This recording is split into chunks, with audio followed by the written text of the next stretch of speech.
1960, the University of Nigeria, the first indigenous university in this country, was officially declared open by President Alexandria. I was then a small boy, barely 10 years old, a little over 10 years old, and I was there to sell cupcakes, chin chin, which my mother made, to help support the family food basket. Yes. And I was in the university to sell this food. And within a brisk of it was good business because many people had gathered to watch the university being open. And I saw a procession of robed men walking down the street, elegantly dressed, colorfully. Before that time, the best robed person I had ever seen was a bishop. So I was enthralled and I asked, who are these people? They said, they're professors. I said, Chineke, professors. They were so dignified. Yes. So they started walking down to Sir Francis Stadium Stadium. And I was enthralled and I followed. And by the time I came to the stadium, one of them was addressing the audience and he held them so captivated. They were clapping for him. And I asked, who is this? They said, it's Professor Edward Blyden III. He was then the first university orator of that university. He's from the Caribbean. Okay. And I felt, I was so mesmerized. I said, professor.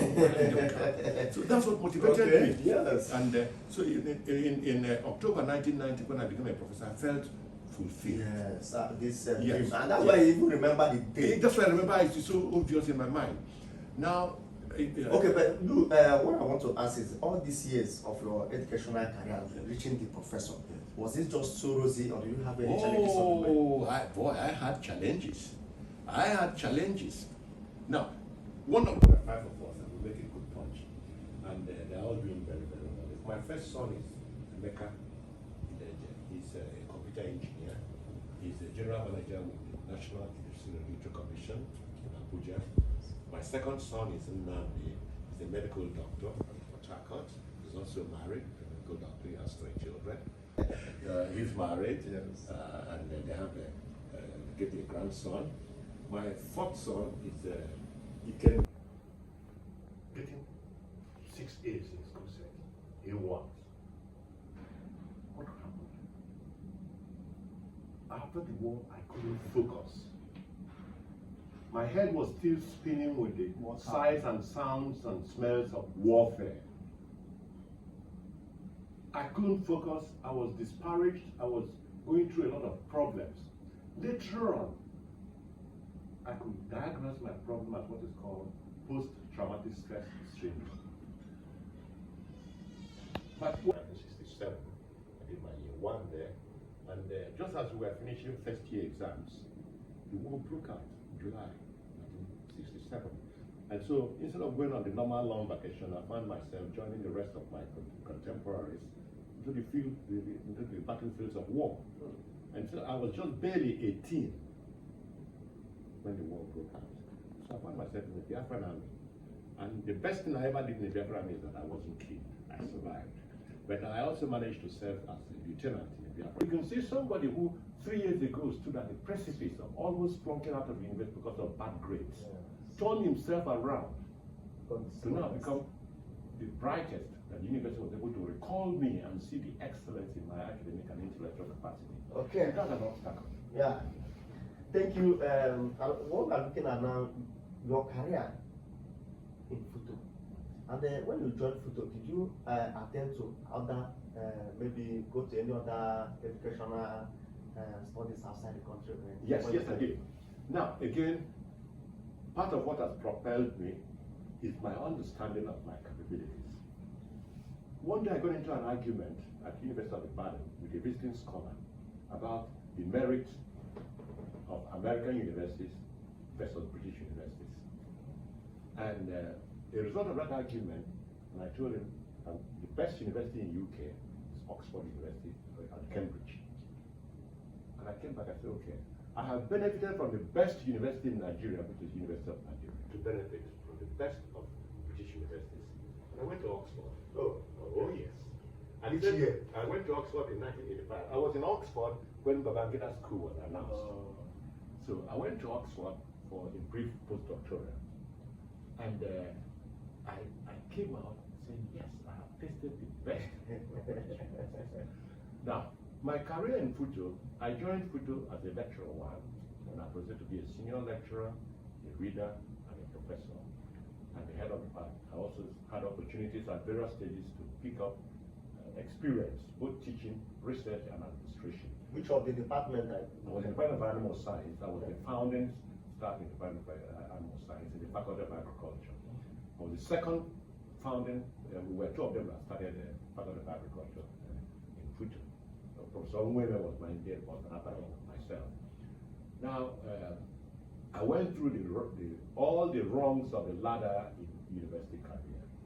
But how did you now move from Futo, being the rector of IMT? That's a very short story. That's a very short. In Futo, I became a professor in October 1990. I served as head of department. I also served as the director of academic planning in Futo. I also served as the dean of faculty. I also served at the University of Rector for about 12 years.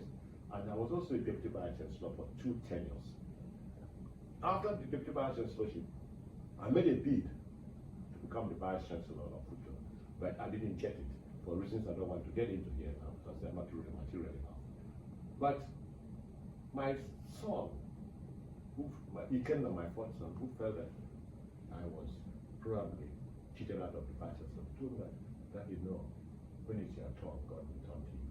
And I believe in it too. I'm also doing to those who are listening to this program. Anything you do, when it is your turn, God will turn to you. And so I was in my house one day, and a phone call came from the then Commissioner for Education in Enugu State. He said, "Are you Professor Iloeje?" I said, "Yes." I thought it was a prank. He says, "I'm calling to tell you that His Excellency, the Governor of Enugu State, has appointed you as the Rector of IMT." Which of the governors? Sullivan. Okay. His Excellency, Barrister Sullivan. Oh, without any prior notice? Absolutely. Absolutely. And the person who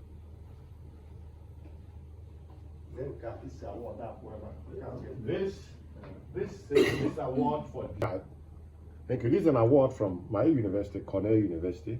This award is a pre-doctoral fellowship award. I won it because my master's thesis was judged one of the best, so I was given this award to continue for my PhD. And I cherish it because it is intellectual and academic based. There's an award here which I will like very much. This is a special award, but this is the Kwame Nkrumah African Leadership Award, presented to Professor Mike Iloeje as Distinguished African Education and Societal Development Ambassador. It's Kwame Nkrumah, like you know, was the first president of Ghana. There are so many awards. This is from this award is Distinguished Specialized Service Award as a guest speaker. I also find as a motivational speaker to many organizations that interested basically in the academe. There's also this award. This one was given to me for a good ambassador. My colleagues at the Department of Animal Science at the Federal University of Technology gave me this award. Books. There are 5 things that are very important and key in my life. One is God, one is family, one is nature, flowers and the rest of it. The next one is books. And last but not least is a very good cup of coffee. I have written many books, as you can see. Here are a selection of my books, an African books, Africana. This is Against All Odds. These are all books that I have written, some of them. This is, for example, my valedictory lecture when I was living the university. I was the very first valedictory lecture at the Federal University of Technology, Owerri. So I put them here because my books are rubbing shoulders with other great writers like Chimamanda, who wrote Africana, Half of a Yellow Sun, Purple Hibiscus, rubbing shoulders with Chinua Achebe, with Wole Soyinka.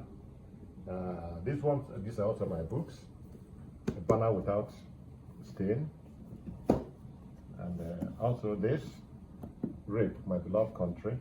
Since it has something to do with country, it's rubbing shoulders with books by Barack Obama, and books by Nelson Mandela, books by George Bush, American President Obama, and Condoleezza Rice. Then over here really are books in philosophy. That's why I put Socrates. You know, Socrates was the father of philosophy. So these are books in philosophy. You get the Nobel Prize laureates. Most of these books are Nobel Prize laureates. This is Bruce Cathaway, Albert Camus. Now the books in science, since my basic area is in science, I have Einstein, the father of science, E is equal to MC squared. And so this section of my library is dealing with books in science. You'll find books in animal genetics, which is my specialty. The report book. We have books in quantitative genetics. So books around here are basically dealing with science. That's good. But